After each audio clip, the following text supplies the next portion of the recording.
stringing some oversized Christmas lights up in the air and putting a giant shoe print that honestly doesn't even make sense with the size of the lights. I don't feel like a toy.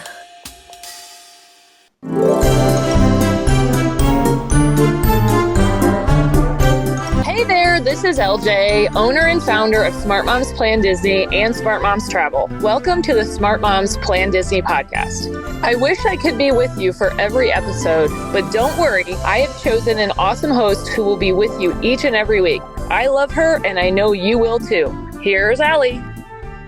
Welcome back to the Smart Moms Plan Disney podcast, a planning show giving you all of the tips and tricks you need to have a successful and enjoyable Disney vacation. So whether you are currently planning, thinking of planning, or just need your daily dose of Disney, be sure to like and subscribe wherever you get your podcasts to be part of our first listeners. Today, we are diving even deeper into our park conversations. Today's focus, Hollywood Studios. I am joined by Kristanie, mom of one beautiful baby girl from the West Coast, and Haley over by me on the East Coast. This is our first time with Haley and Chris, as we like to call her. Ladies, hi, welcome to the show. I'm so excited you're here. How are you feeling? I'm excited. Yes, very excited, very nostalgic, actually. We are so excited to talk about Hollywood Studios today, and it's a perfect time to do so because yesterday, as this episode is becoming available to everyone, was this park's 34th birthday. It opened May 1st, 1989. I don't even think I realized I am almost exactly the same age as this park. I was born at the end of 88, and the two of you are younger than this park, but it's had such an evolution, and I can't wait to talk about it. Ladies, tell me this, Hollywood Studios, do you like this park? Yes, definitely. See, for me, it's a half-day park. What?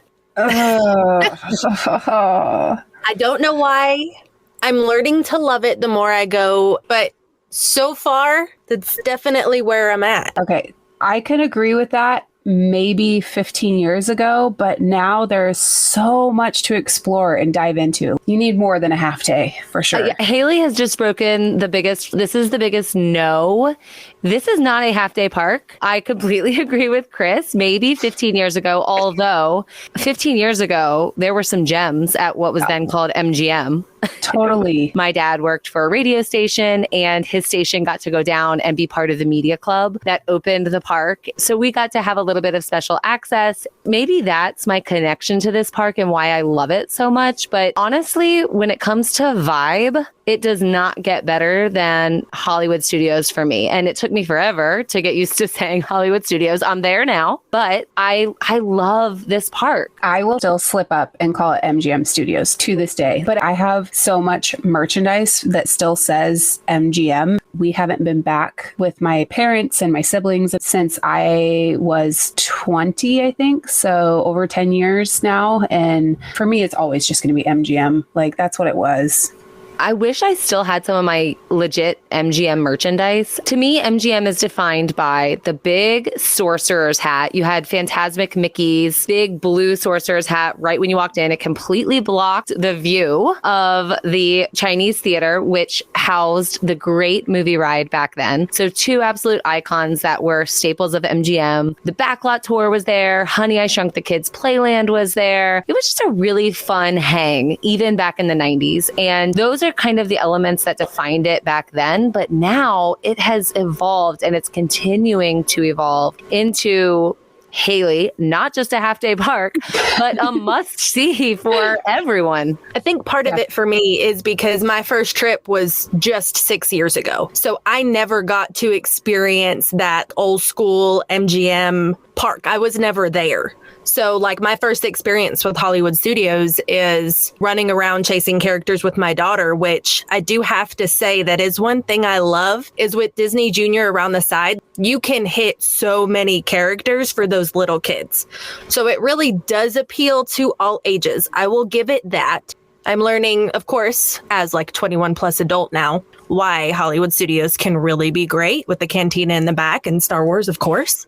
But I think that's why I see a different take on it than some, is because I never got to experience and like watch that full transition. I think that makes total sense. And I can meet you there. And I can hear you say that you don't have the nostalgia or the tools that it takes to be a Hollywood Studios fan. We were on a trip together very recently, and unfortunately, I got pretty sick. And so I was unable to do some of the things that I wanted. And one of the big things I wanted to do was help you understand what it is about this park that's such an incredible day. It's an incredible time. It's part of the staple of a vacation. And for me, what sets it apart is the theming and I keep saying vibe, but I don't know a better word. That's what it is to me. You walk in and it's just cool. Atmosphere of it. For sure. It is. You have big band music playing. It's glitz and it's glam, and you're stepping back into old world Hollywood with big marquees and souvenir shops, gift shops lining the street that aren't just big emporiums. You know, it has classic Disney things that you would want, but it also, I think, houses some of the most unique merchandise that you can buy when it comes to souvenirs. Those shops right along Sunset Boulevard, when you are towards the entrance of Hollywood Studios, those are some of my favorite places to be. And just drinking a coffee or a cocktail, which you can get at Hollywood Studios, and taking in those sounds, that's a great way to spend part of your day. And I can totally hear other mothers saying, I have young kids, they don't want to see marquees and hear big band music. But there are other things that make it great for kids as well. Well, and there's just so many hidden gems throughout the park. Like you said, Haley, like they do have the meet and greet areas, but then they also have like that Lightning McQueen section. Whether you have little kids and you're going to meet Mickey and Minnie, which Minnie in her very fabulous like Hollywood flapper dress. Then you have your thrill rides. You cannot miss Tower of Terror, Rock and Roller Coaster, those types of things on top of the new rides. But there's just so much, whether you're taking those little kids, whether you're taking your older kids, or whether you're just a kid at heart. It's a park you can't miss and you need to dive into further for sure. I agree. I think people like Haley that think it's a half-day park maybe aren't realizing the range, right? I can't think of another park that has Animal Kingdom has a lot of shows, so I guess maybe that would rival it, but it has so many incredible shows and they're all very different. You know, they're live Broadway style. They are the stunt spectacular. They are comedy shows that dive deep into the history of Disney, although that I think is incredibly boring, that particular segment of the park. But there are different types of entertainment. And I think people get wrapped up in the rides and you think, oh, Magic Kingdom has a ride every 5 steps that you take. And Hollywood Studios doesn't. Park isn't all rides all the time, every 5 feet. But don't we kind of want that? Don't you want an experience where you're not just running from attraction to attraction? There are moments in your day that are built in to actually slow down and enjoy your family. Also think about finishing the night off over at Fantasmic and watching that show. Being the coast to coast person of like seeing it at Disneyland and at Disney World, that amphitheater makes the show so nice because you actually get to sit in a seat, finish the night off, relax with your family, have all of the feelings and emotions wash over you, watching your kids get to see Mickey. I mean, it is an enormous draw for me to always make time for Hollywood Studios because walking in there and seeing the beauty of that show, using the rest of the shows as a build up to that final show of the day, it is something that's a must do every single time I go to the park. Okay, I'll give you that. The first time I saw Fantasmic was a month and a half ago. And I cried, I laughed, I gasped, everything you can think of. I did love that show. And that is definitely something I agree, totally worth catching. And the Beauty and the Beast show I fell in love with when my husband and I went last time because I had never seen that. So maybe the more I get into this, or by the end of this episode, I'll be convinced about Hollywood Studios. Well, I think that's great because I actually love that you were a little bit skeptical of Hollywood Studios because I think more people are than aren't, right? So when I'm working as a Smart Moms travel agent and I'm talking to clients that may be considering a 3-day ticket on their package and they're thinking, well, we're going to skip a park and we're thinking that park is going to be Hollywood Studios. I hear that answer more often than I hear any other answer. And spoiler alert, that is not my answer. I would not skip this park ever. And now that you're starting to dig into what it has to offer, you are little by little, you may not be totally sold yet, but you're little by little experiencing different things that are teaching you that this park has so much to offer. It's a gem. It is unique. It doesn't feel like a massive theme park that is overwhelming and overstimulating. I really think maybe that's what I love about the vibe. It's a little calming to me. It feels, don't get me wrong, it's crowded and we're going to talk about that, but it feels chill. And Disney vacations are all but chill. I also feel like, especially with the new additions of Toy Story Land and Star Wars Galaxy's Edge. So I am definitely a Star Wars fan. My husband and I, big time Star Wars fans. But my family, they are not Star Wars fans whatsoever. And walking into Galaxy's Edge, my dad was amazed at how well the Disney Imagineers brought to life that theming, that world as you step back into it. And then that seamless transition from Galaxy's Edge into Toy Story Land. Like, it literally feels like first you are going to be piloting the Millennium Falcon. You take 100 steps and now you're in Woody's and Buzz's area where you're stepping in with the toys and you're actually coming out of the toy box, so to speak. So it's amazing to see what they have done to continue to expand the park. You like that entrance to Galaxy's Edge from Toy Story Land? Honestly, no. I like the other entrance coming in, but I like transitioning out of Galaxy's Edge in that direction. Yeah, we're going to get into that later because I have a little issue with that, I think. I think it's a little bit of a miss, but we'll get into that. I got to say, even though I love this park, there's a little bit of truth to this. Hollywood Studios has a lot of big attractions. It has a lot of thrill rides and things that can cause motion sickness. So I can really see where someone would be hesitant where that's concerned. But I have had my kids, they are 5 and 8. I have 2 5-year-olds and an 8-year-old, and they've ridden pretty much every attraction in this park. So even if you don't think you have a thrill seeker, it may be worth trying these attractions because although some of them are bigger, they are incredible. I think Hollywood Studios has some of the most well-rounded, well-themed, well-thought-out attractions in all of Disney World. And so I think for that reason, it's worth trying even if you're scared. Hands down, like walking into Tower of Terror and walking through that lobby, you can't get any better than that when it comes to the theming. And to think that they did that attraction over 2 decades ago, it's only gotten better since then. You hit the nail on the head. That ride is like 2 decades old or more actually at this point. And so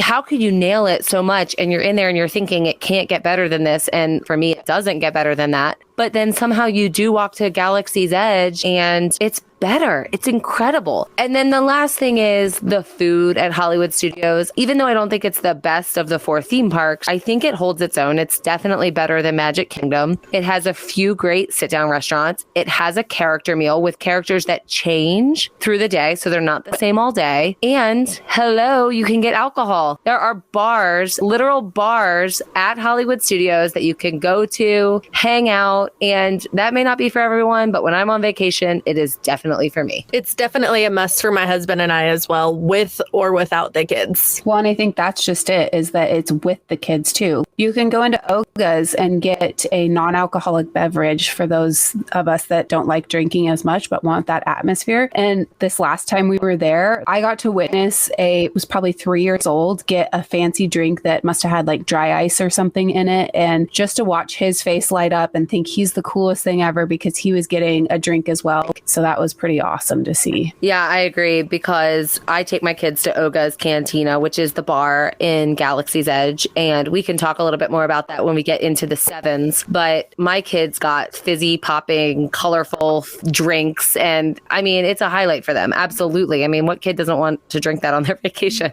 All right. I think we have so much to dig deep into here. This park, it gets underestimated. It gets a bad rap. That's just the reality of it. I am so excited to dive a little bit deeper and get to the root of why Hollywood Studios is not only not a half-day park, but a must visit on all your vacations. We're going to take a quick break. And when we get back, we're going to dive into our segments, including our favorite segment, the 7s.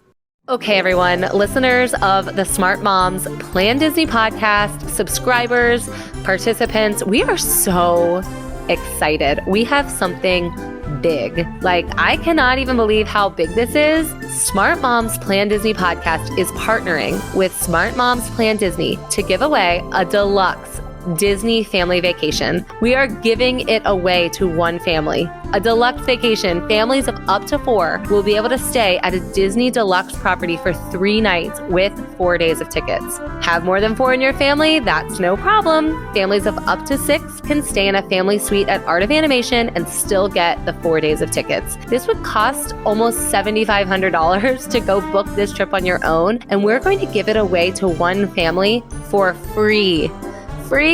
Also, we're moms here, so we've made it easy to enter. We know that you don't have a lot of time to waste taking forever to enter a contest, so follow the link in our show notes and on all of our social media bios, and entering will be a breeze. There are several ways to enter, and the more you do, the better chances you have of going to visit the mouse on our dime.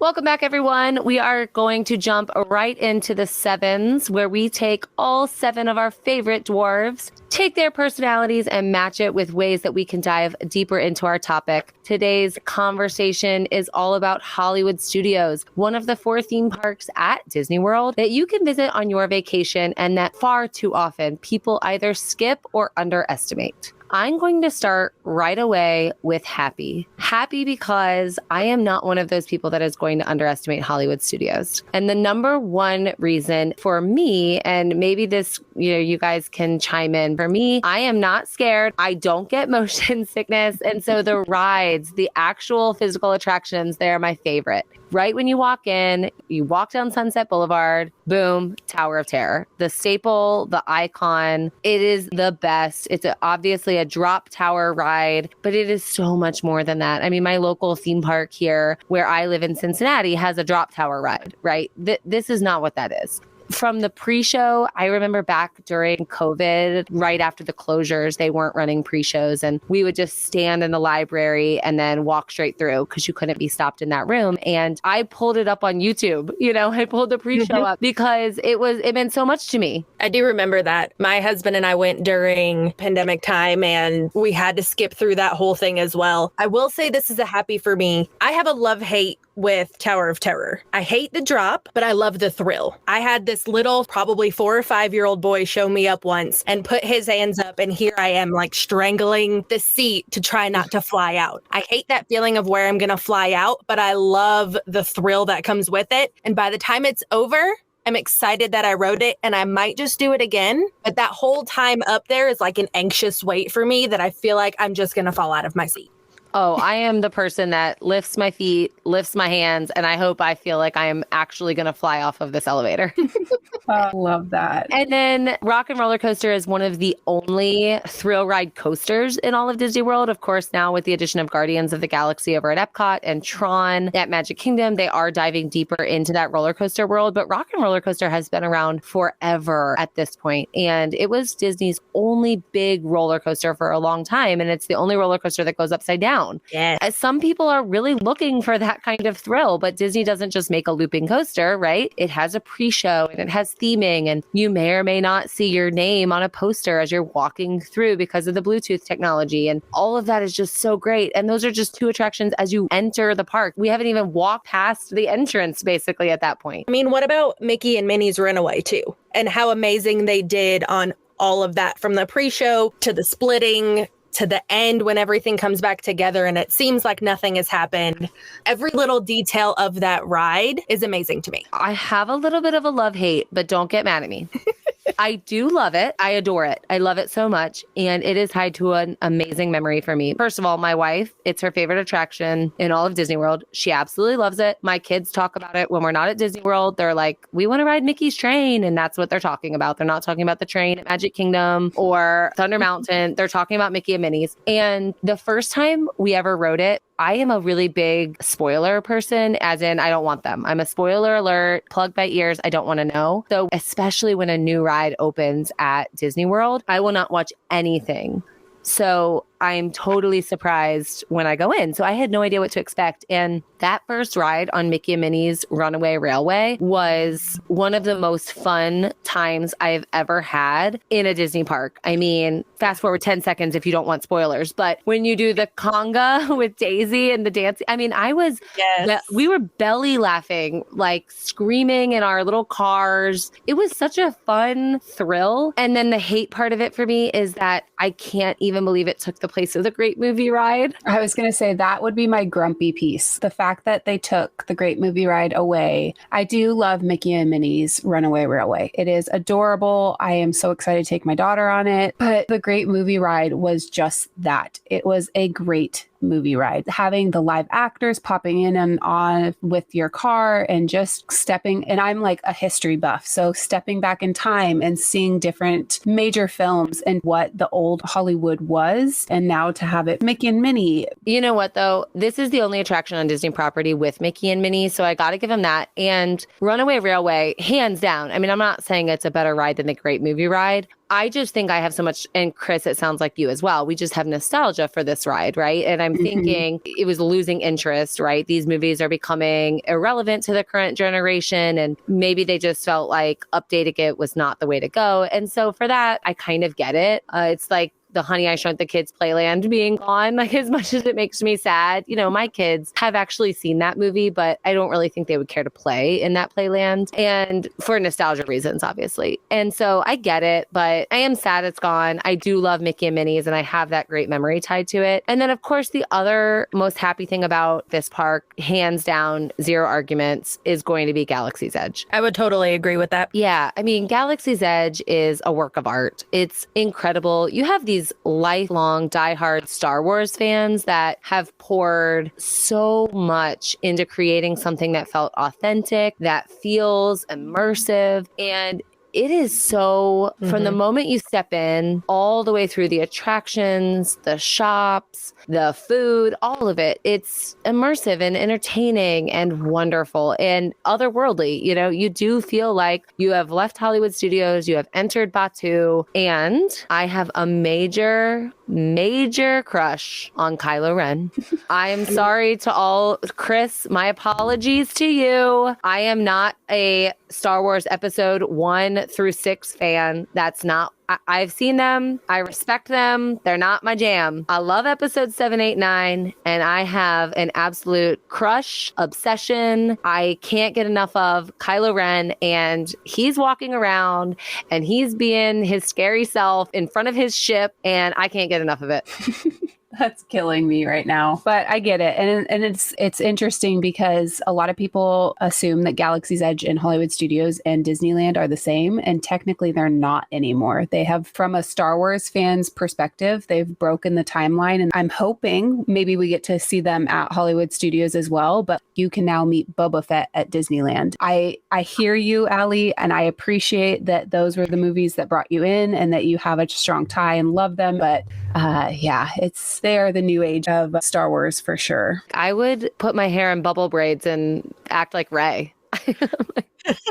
I'm old school Star Wars too, but that's just because I have very fond memories of my mom and I, when we used to live in New York, going to theaters when some of the, later ones were released. So I have a very strong tie to the old, but I do appreciate the aesthetic and probably spend, when I do go to Hollywood Studios for more than half a day, I spend the majority of my time exploring that part of the park because there is so much. And as many times as you go in there, you will notice something new every single time. But I do have one question for both of you. Green milk or blue milk? No milk. No milk. Oh, what? I think I'm on the minority, and I'm actually team green milk for sure. I am too. On my first trip since having a baby, I went and I got to try it for the first time, and we actually got one of each so that I could try them both. And I expected to like the blue milk more, and that was definitely not the case. The green milk, I could slurp that down any day, every day. Chris, correct me if I'm wrong, but in the Star Wars movies, isn't Luke seen like milking some alien animal, and that's where the colored milk comes from? Yep,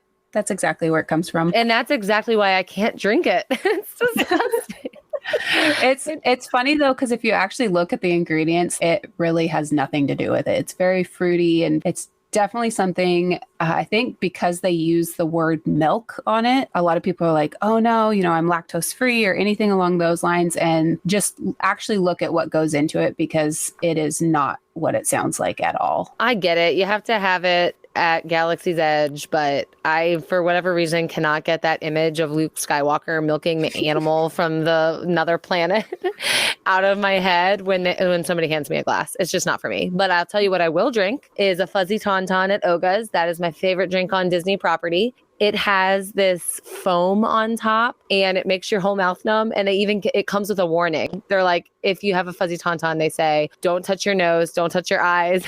So feels like this element of danger when you're drinking it. And it's just so fun. It feels otherworldly, just like Galaxy's Edge is supposed to. Yes. Just 1000% yes. Walk in there. Definitely get that reservation. Another great one that I just tried this last trip was the Jedi Mind Trick, and that was phenomenal. I have tried the fuzzy tum tum, and it's just the fuzz bothers me a little bit. I don't like the numbing feeling, but the Jedi Mind Trick was phenomenal. And can we just take a minute and talk about how awesome the bartenders are there? So on this last trip, we actually had a phenomenal bartender. Her name was Autumn. If you get her, tell her that Chris and Haley say hello again. She was amazing. Just the banter that she had with us and the party that was standing next to us. She knew how to sling her drinks, but when it comes to the interactions with the guests, they are 1,000%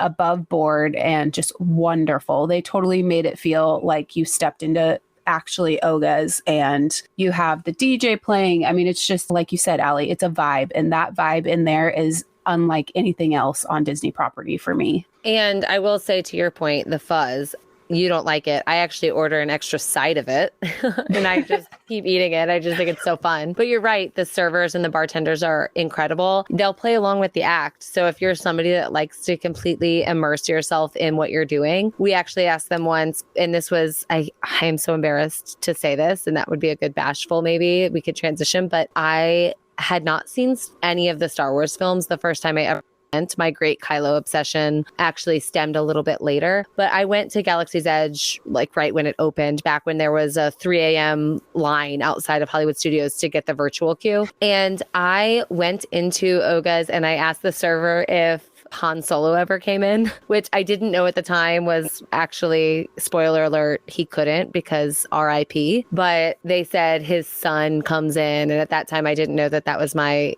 ultimate crush that they were talking about. But all of that to say, they just totally play the game. They're immersed in it with you. They are from Batuu. They will not break character. You can build lightsabers, authentic looking, legit lightsabers, droids that can actually interact within Galaxy's Edge and work. These are the things that set this park not only apart, but above the rest in some ways, because there is nothing else in all of Disney World like Galaxy's Edge. It is by far, hands down and beyond, the best themed area. Oh, easy. So I'm going to let that lead us, unless any of you have anything else for Happy, right on into Grumpy. And come at me if you want, but my Grumpy in Hollywood Studios is Toy Story Land. What? Yeah. What? I'm in agreement. So, you guys. Chris, being a Disneyland home park girl, I'm actually surprised that you don't agree with me. Where is the Radiator Springs level theming for Toy Story Land?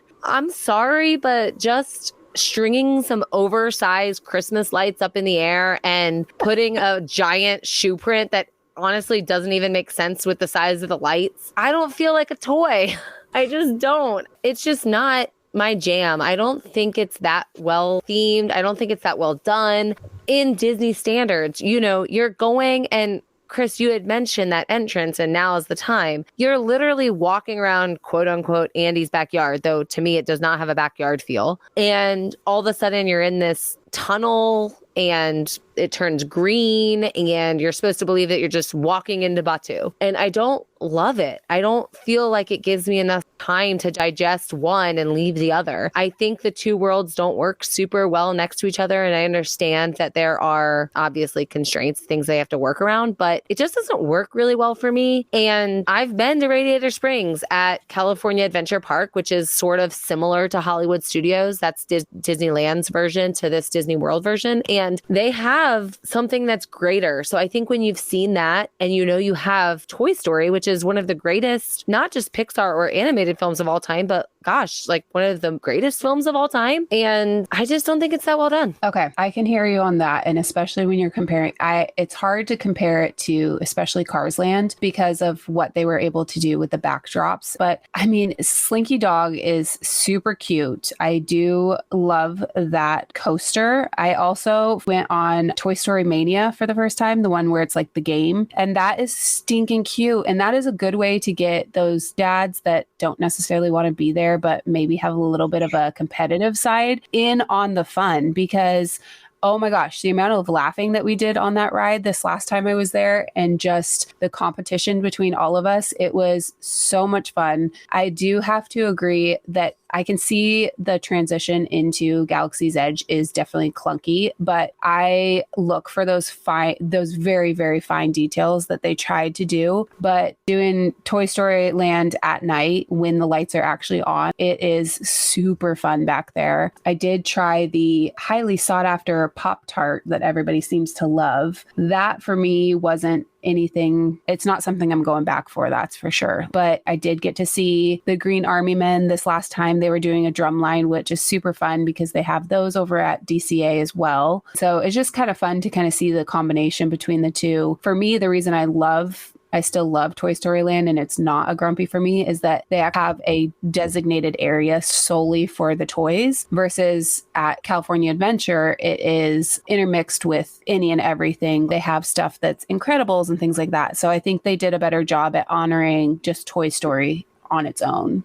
But for me, the grumpy does actually tie into Toy Story Land is how packed it always feels. Yeah, what is that? It's like one street. You know, there's barely, it's like you walk in, ride. And here's the thing, to what you said, Toy Story Mania, yeah, it's a really fun attraction. I'm competitive. I'm actually really bad at that ride. I hardly ever win. My arm gets tired. My shoulder hurts. I'm not great at it, but it is really fun. I look forward to doing it. Slinky Dog it's fine. It's a fun coaster for kids for sure. My kids laugh on it, love it. They talk about it. They can't, so that's great. But come on, are the aliens, the green aliens from the vending machine at Planet whatever pizza, is that, you're telling me that that's the best you've got is a spinny teacup style alien ride for your third attraction at Toy Story Land? I was gonna say, I do feel like they could have done that totally better. It's a lot crammed into what feels like a small space. And to what you said earlier, Aly, you only have so much space to work with. Absolutely understand that. But my concern in an already small area is Woody's Roundup, which is the new barbecue restaurant. Don't even get me started on Woody's Roundup. Yeah, why is Woody's Roundup barbecue not a character meal? Do we have any character meals on Disney property with a Pixar character? No, not that I know of. And I know you can see them, of course, right outside. I'm pretty sure where that entrance is. You have like the Toy Story Land sign and you can meet Woody and Jessie right there. And Buzz. They're not inside though.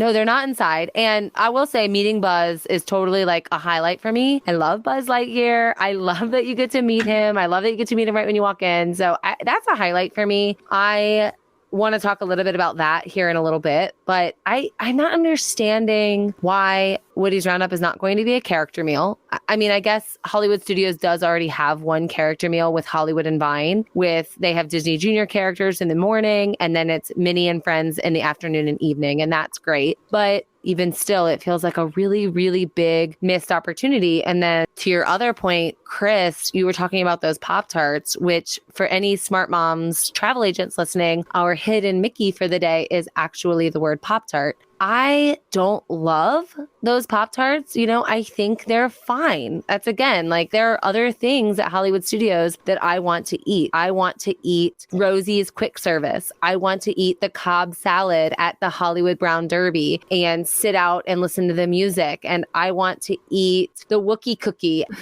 over by the Indiana Jones show. And 50s Primetime Cafe is a great dining experience where the servers are giving you a hard time and treating you like you're their kids from the 50s. Those are the things I want to eat. I don't want to eat that Pop-Tart. It was not worth the hype by any means. And I'm right there with you, Aly. My favorite thing to eat on property is in Hollywood Studios. It's actually the breakfast version of the Ronto wrap. I will sprint and break my toes to get to have one of those in the morning. I totally agree with you with the barbecue roundup. There was a missed opportunity there. And I kind of feel the same way with the Pop-Tart. And the name of the restaurant is Woody's Lunchbox, not Andy's Lunchbox. I don't know.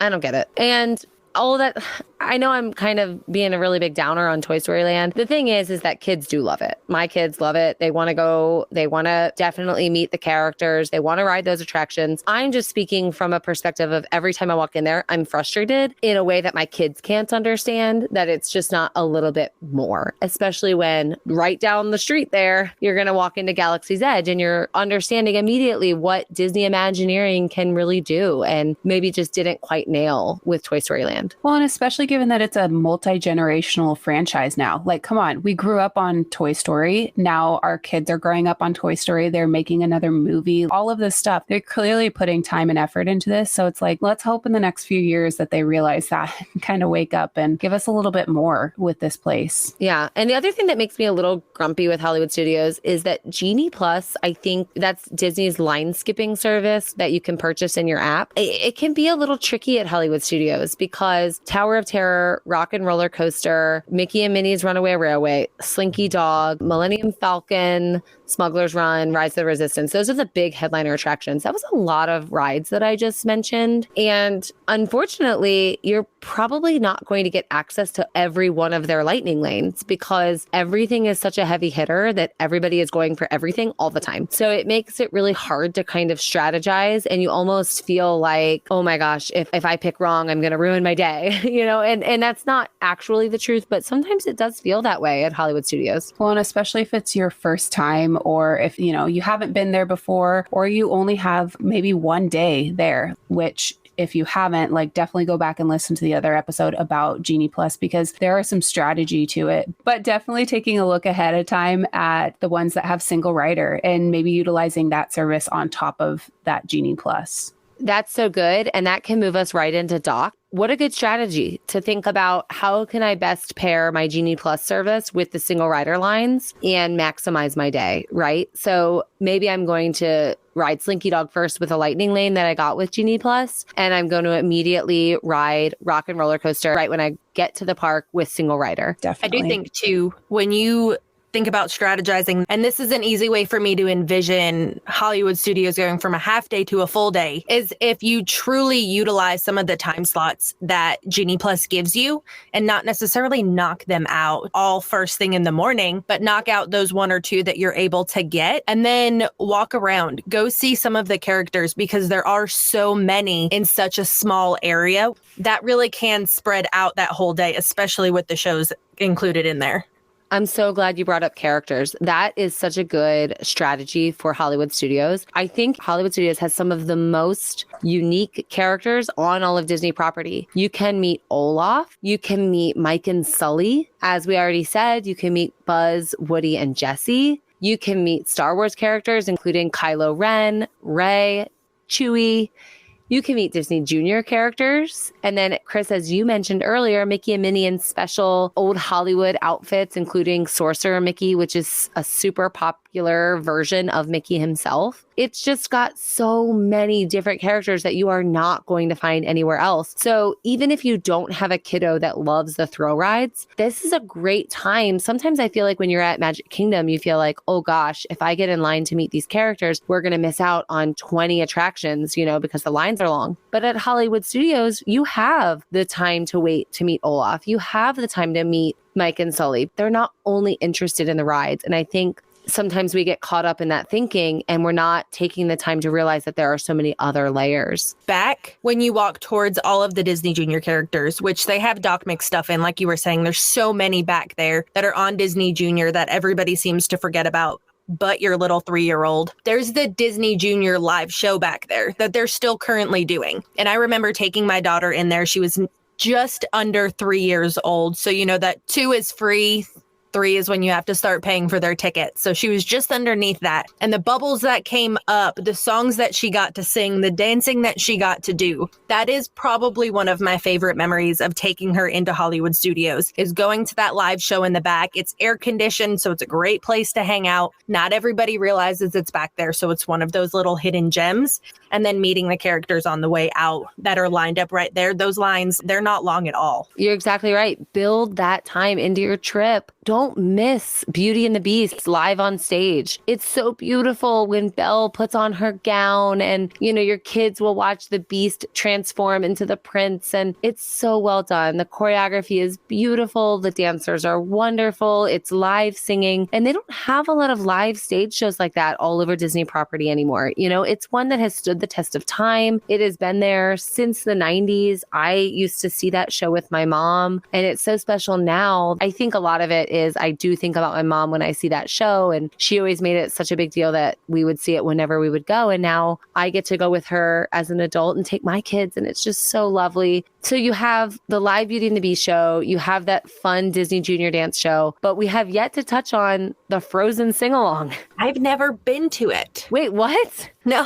Chris, have you? No. Oh, I don't even know where it's at, honestly. Oh gosh. Okay. So when you're walking down Hollywood Boulevard, you walk in Hollywood Studios towards the Chinese theater where Mickey and Minnie's is on the left as though you're walking towards Indiana Jones, which we're going to talk about. This is strategy, you guys. Look at the show times. This is your doc. Look at the show times through the day. Figure out when you want to be in each area of the park and see each of these shows because they only have specific times. And then fill in your gaps with the attractions and the characters that you want to ride and meet. The Frozen sing-along show is for kids and adults. First of all, what little kid doesn't love Frozen? I mean, I'm sure there are some that don't love it, but mine are completely obsessed with it. So the sing-along is a quick telling of the original movie of Frozen 1, and you get to sing the songs. It's so great. But the two hosts are hilarious. They tell adult-style humor that is very kid-friendly throughout the whole show. It's very much just ad-libbed. They kind of make it up as they go. They riff off of the audience. It is so fun. It is air-conditioned. It is a break in your day. Your kids are singing these songs at the top of their lungs, and they're seeing their favorite characters on stage. So it's a win-win-win-win-win all around. You have to see it. You got to see Beauty and the Beast. These are the shows that matter. And then if you have an adventure lover, Indiana Jones, the Stunt Spectacular. I mean, as featured on Full House in the 90s, it's still there. He's still running from that boulder. It's really, really, really fun. The other thing I was thinking about too for the doc moment is try a dining package to be able to get that premiere seating for Fantasmic, because that is my goal next time, so that I don't have to stand in a long line waiting to get into the wings of the Fantasmic amphitheater, but instead paying a little bit more for my dining experience that I'm already planning to do for that day. And then that way I just have that premiere seating, because Aly, you're so right. The shows at Hollywood Studios are phenomenal. Yeah, I'm so glad you said that. I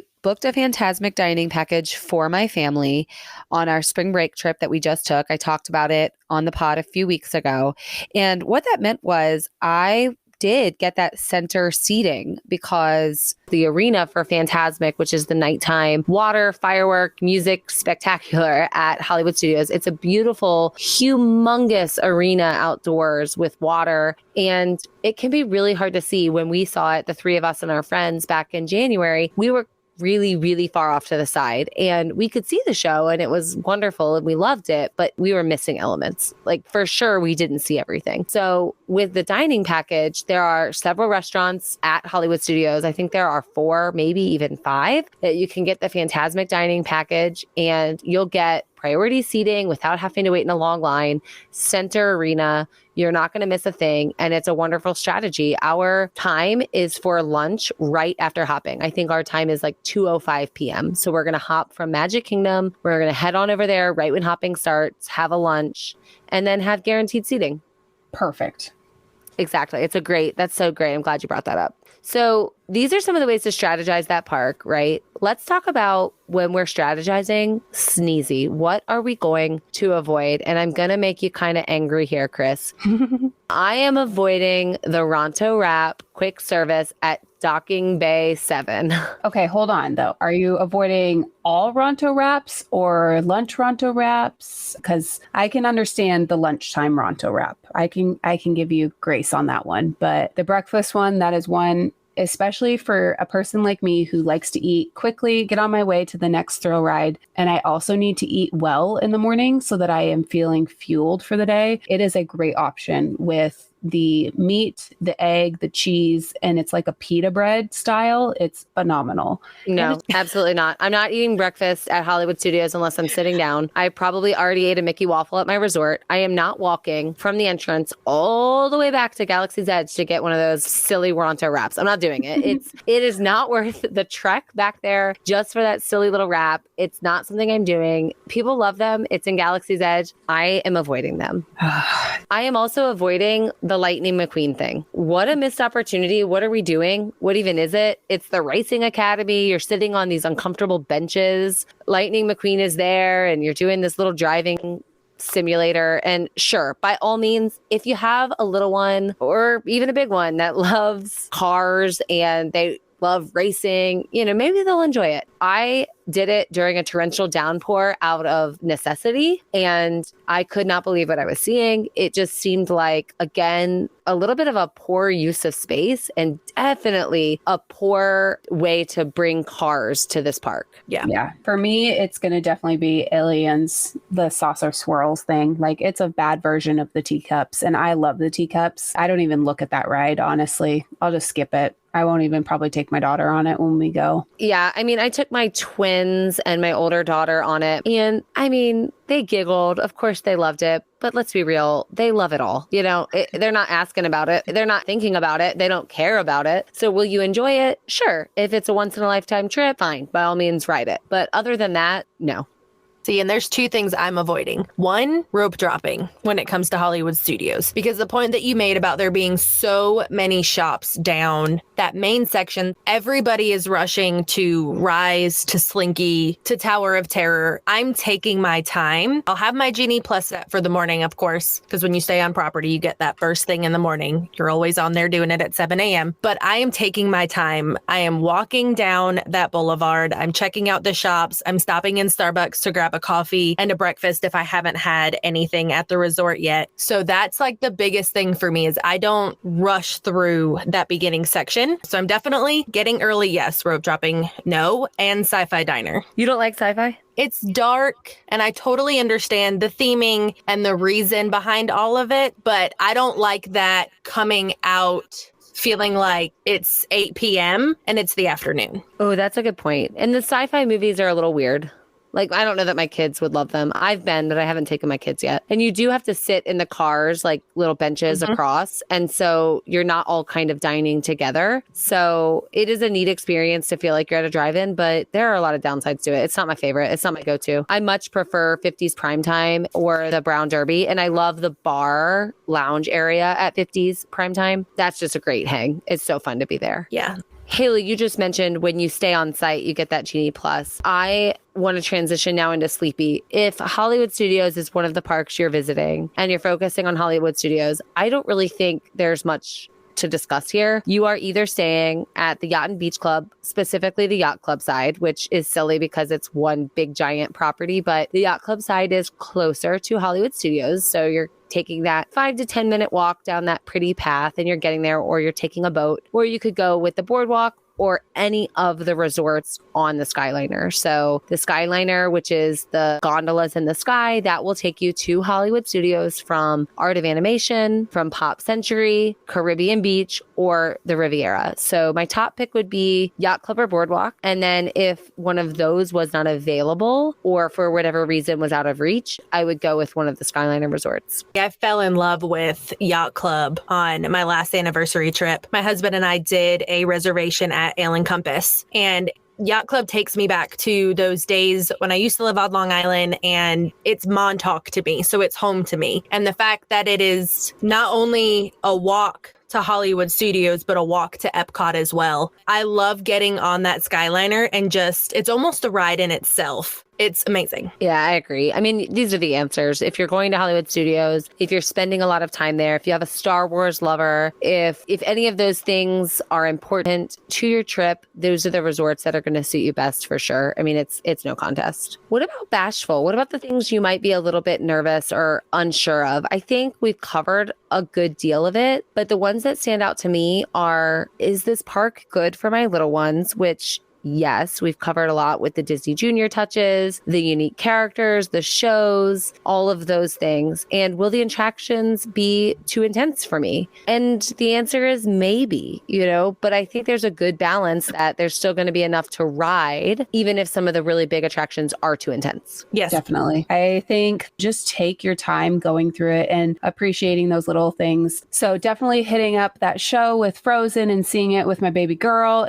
It is not a park that you want to skip over by any means. It's a park of how do I make this work and enjoy those moments with your entire family. Exactly. And that's going to lead us right to our seventh dwarf here, which is Dopey. Our silly mistake is going to be not strategizing the right way that we explained and thinking that it's either a skip park or B, it's a half-day park and you're not taking the time to see the shows. You're not taking the time to meet the characters. We're saying it over and over, but it's because too many people, I think, are undervaluing Hollywood Studios. You are missing the point if you think this is not a place you want to be. It's not princesses. It's not the same Disney that you're getting at Magic Kingdom. And you know what? That's not only okay, it's amazing. It's better in some ways, truly. Meeting Minnie and her fabulous gear for the Hollywood side of things, it was such a fun experience. And I did that as an adult. I wasn't a kid, but seeing her that way it brought tears to my eyes. Definitely don't be skipping this park by any means. Do you guys think it's extraordinarily hot in Galaxy's Edge? Yes. Yes. Some of my hottest memories in all of Disney are Galaxy's Edge. I'm like, are they piping extra heat in here to make you feel like it's more of a desert? I can remember waiting in line for that shopping area. What is that called? The Black Spire Outpost. Mm-hmm. And feeling like I just wanted to melt into the ground. I've never been more hot in my entire life. I feel like that's the entire park, but that's also, I'm a Washington State girl. So pretty much anything over the 40-degree mark is warm to us. Yeah, that's funny. All right. I think that covers our 7. We are going to take another quick break. And when we do, we'll come back with more segments. Hey y'all, it's LJ here. Welcome to my segment. We're talking about Hollywood Studios, and I thought it would be really fun to tell you about my perfect day at Hollywood Studios. I like to go a little slower. I'm not a rope drop to park close type of a girl. I love first stop to be the coffee shop, the Starbucks on the corner, and we'll get our iced coffee because it's hot. Okay, here's my list of things that you definitely cannot skip at Hollywood Studios. The first is the Indiana Jones show. I just took a poll with my kids and having my kids rate the different things at all the different parks. This one surprised me how highly they rated this. Every single one of my kids from Ace up to Seth, so from a 4-year-old all the way up to an almost 14-year-old, gave this a 5-star review. I love it as well. I just didn't think that they did because they typically don't love shows. So I was surprised. So you definitely want to add this to your must-do list. Okay, my next must-do is Slinky Dog. The line has been getting so long recently, you definitely want to grab a lightning lane like first thing in the morning if you can. Then the 2 back on Sunset Boulevard, Rock and Roller Coaster and Tower of Terror. I absolutely love Rock and Roller Coaster. It's one of my favorite rides in all of Orlando, and I don't love Tower of Terror, but my kids do. So I suck it up and go on Tower of Terror. I actually really like it, but it makes me feel a little sick. So I still do it. And I just recently learned that if you sniff a lemon after you get off of Tower of Terror, you're likely to feel better almost immediately. Try it with me. Let me know how it works out for you. Okay, then I also put Rise of the Resistance on my can't miss list. Hard to get these days sometimes, but it's definitely worth it if you can ride it. I feel like it's still pretty mind-blowing, even though it's been there for a while now. Just how amazing everything is. Every time I ride it, I'm like, this is so impressive. And then two more. The Frozen show. Does this surprise you that another show made the list? It's hilarious. The first time we watched it, we were not really realizing how much we were going to enjoy it or how great it was. We loved it. It's so funny. We were laughing so hard. And now I've probably seen it 20, 50 times. But I still want to see it again. It's not ever exactly the same. It's always a little bit different, and it's amazing and fun for kids, but also hilarious for the grown-ups. So many jokes that would go over the kids' heads, but we're all just laughing so hard. So you cannot miss that. Please do not miss the Frozen show. And it ends kind of early in the day, so you want to check it and make sure that you can get there before it closes for the night. Okay, then last but not least, and I might give you a little bonus one because I just thought of another thing that I can't miss. But so two more. I'm still saying two more, sorry. Mickey and Minnie's Runaway Railway. It's super fun and my kids love it. There's no bad thing to say about it. There's literally nothing. And then the bonus one that I just thought of and can't believe I didn't put on my list is the Beauty and the Beast show. It is one of my favorite things. I feel like it is a great break in the day. It's out of the sun, it's not too hot, but the problem is that the Beauty and the Beast show also usually ends pretty soon. I want to say 5 o'clock is their last showing. It's going to get very, very busy down that leg of the park as it gets closer and closer to Fantasmic, which I also do say Fantasmic is a do not miss. I think that's just a given. I don't think I needed to even have that on this list. Don't miss Fantasmic. I feel like that's a pretty awesome day. I want to go do it right now. All right, we are back and we are ready for the lightning lane. Haley and Chris, are you ready? I'm so ready. I want one-word answers, no thinking, just the answer that comes to your mind first so we know it's the most genuine. Are you set? Here we go. Chris, what is your favorite ride at Hollywood Studios? Tower of Terror. Haley, what is your least favorite ride at Hollywood Studios? Star Tours. What is your favorite themed area out of all of the sections of Hollywood Studios? Haley. Galaxy's Edge, hands down. Chris. Galaxy's Edge, no question. Your favorite quick service? Oh, my favorite quick service is Rosie's. It's over by Tower of Terror. It's so good. Which show would you never miss at Hollywood Studios, Chris? Fantasmic, hands down. Oh, such a good answer. Haley? Beauty and the Beast. Oh, you know what we didn't talk about? The Muppet 3D show. Do you guys go to that? I've never been to that. That's like the most untouched area. We barely talked about it. My dad is obsessed with that show. He would be so disappointed. He thinks the humor, that's one of those things where he thinks it's so funny. It's like classic, right? My dad is dying laughing at the humor of the Muppets in the balcony. And then my mom is like looking at him, rolling her eyes like, this is the dumbest thing I've ever heard in my life. It's so funny. That's so, I can't believe we almost got away with the Hollywood Studios episode. We did talk about the Muppets 3D. Oh, darn it. I don't want that to be like, you should miss it. It's a funny show. Okay. So where are you starting? Are you starting walking past Muppets into Galaxy's Edge, or are you starting Toy Story Land? Going straight to Galaxies. Past Muppets or through Toy Story? Past Muppets. What about you, Haley? Past Muppets. Yeah, I think too many people go through Toy Story Land. Although for me, I'm not going straight to Galaxy's Edge. I say that. I save that. I'd start at Slinky Dog probably. Unless I already had a lightning lane, then I'd be running down Sunset Boulevard straight towards Tower and Rockin'. Yep, Tower first. Haley, what's your favorite sit-down meal at Hollywood Studios? 50s primetime. Ooh, love it. Chris? Hollywood and Vine. That's the character meal at Hollywood Studios, Hollywood and Vine. That is funny story. We ate there when I was a kid and we got breakfast and I got to eat ice cream for breakfast instead of actually having breakfast food because it was my dad's birthday and Pluto said it was okay. He took me over and guided me to get my ice cream. I was probably like 12 at the time and I thought it was the coolest thing ever. So hands down, still my favorite sit down in the park. Yeah, I haven't eaten there. It's not my go-to character meal, but my go-to at Hollywood Studios is 50s primetime. So, Aly, if you had to pick between bringing your kids when they were itty bitties, because I know you started there, and bringing them now when they're a little bit older to Hollywood Studios, which was your favorite time with them? When they were little, they're still little, but I think that's always going to be my answer because I think too many people underestimate that what their kids can handle, which we talked about on a previous episode. But I dressed my kids as Mike, Sully, and Boo